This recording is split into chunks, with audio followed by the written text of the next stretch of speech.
ये vitamin E के capsules बड़े काम की चीज है। इसे अलग अलग तरीके से यूज करने पर आप अपनी सुंदरता को और ज्यादा बढ़ा सकते हैं। कैसे, मैं आपको बताता हूं। सबसे पहले तो विटामिन ई के कैप्सूल्स को एलोवेरा के साथ मिक्स करके हल्के हाथों से अपने चेहरे पे मसाज करने पर आपके चेहरे पे और ज्यादा ग्लो आने लगता है। दूसरा, विटामिन ई के कैप्सूल्स को नारियल तेल के साथ मिक्स करके अपनी स्कैल्प और हेयर पर लगाने से आपके हेयर चमकने लगेंगे। और तीसरा, विटामिन ई के कैप्सूल्स को बादाम के तेल के साथ मिक्स करके अगर आप अपनी आंखों के नीचे लगाते हैं तो डार्क सर्किल चले जाएंगे थोड़ी दिनों में। गाइस, आपको ये हेल्थ टिप कैसे लगी कमेंट सेक्शन में जरूर लिखिएगा। और 5 ऐसी चीजें जिससे आपका दिन और कोशिश करें तो आपकी जिंदगी भी संवर सकती है। सबसे पहला, अगर आपको अपना मिजाज यानी कि मूड को ठीक करना है तो उसका सबसे अच्छा उपाय है एक्सरसाइज। दूसरा, अगर आपको अपना डिसीजन पावर और कंफ्यूजन का लेवल ठीक करना है तो उसका सबसे अच्छा उपाय है मेडिटेशन। तीसरा, अगर आपको दुनिया को समझना है तो उसका सबसे अच्छा उपाय है बुक्स यानी कि किताबों को पढ़ना। चौथा, अगर आपको दूसरों की मदद करनी है तो उसका सबसे अच्छा उपाय है अपनी मदद पहले कर लें। और पांचवा, अगर आपको तेजी से सीखना है तो उसका सबसे अच्छा उपाय है कि आप मजे से सीखें। गाइस, आपको ये 5 सुझाव कैसे लगे कमेंट सेक्शन में जरूर लिखिएगा। ये घटना घटी दूसरे विश्व युद्ध के बाद, जब 1945 में जापान में एक लड़का अपने छोटे भाई की डेड बॉडी को अपनी पीठ पे लाद कर उसके अंतिम संस्कार का इंतजार कर रहा था।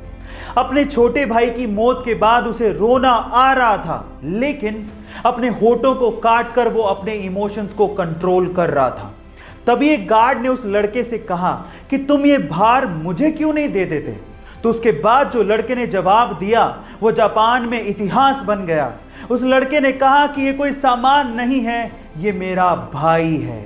और आज भी ये पिक्चर जापान में सिंबल ऑफ स्ट्रेंथ के नाम से जानी जाती है। गाइस, इसके बारे में आपका क्या कहना है कमेंट सेक्शन में जरूर लिखिएगा। टोक्यो ओलंपिक में दिए जाने वाले gold, silver and bronze medals भी कुछ खास तरीके से बनाए गए हैं। कैसे, मैं आपको बताता हूं। एक्चुअली इसके लिए 2017 से ही एक कैंपेन चलाया गया जिसमें वहां के लोगों को यह रिक्वेस्ट की गई कि अगर आपके पास पुराने इलेक्ट्रॉनिक गैजेट्स जैसे कि लैपटॉप, स्मार्टफोन्स हैं तो आप उन्हें डोनेट कर दीजिए।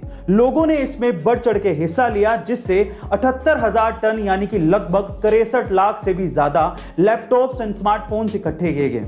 फिर उसमें से मेटल्स को निकाला गया और उन्हें रिसाइकिल किया गया और उसके बाद इन मेडल्स को बनाया गया।